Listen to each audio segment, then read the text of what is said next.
And for me personally, my best answer, I think, is it just seems like the morally correct thing to do to preserve the Leon Springs pupfish.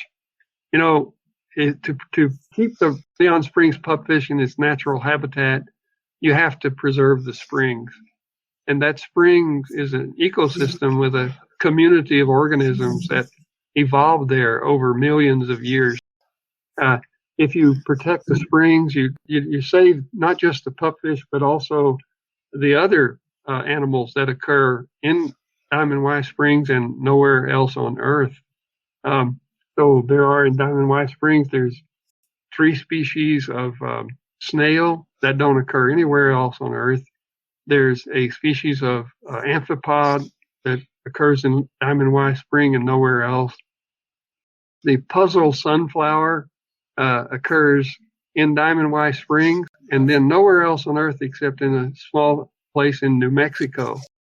And then, of course, we've mentioned Gambusia nobilis, which occurs in Diamond Y Springs and nowhere else except in the Balmorhea area.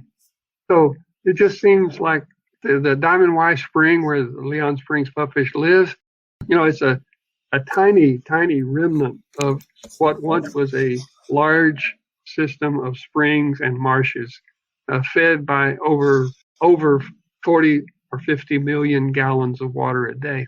And so this was you could think of it as it was a beautiful oasis in the middle of the Chihuahuan desert.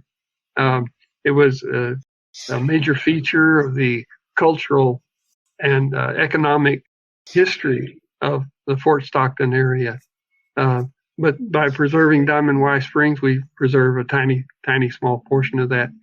It seems like people argue, especially my friend Garrett, who now works at the University of Texas. He's a big proponent of informing local people of what they have in their backyard, and if they understand its history and how unique it is, they'll take pride in that and maybe be more supportive of conservation efforts.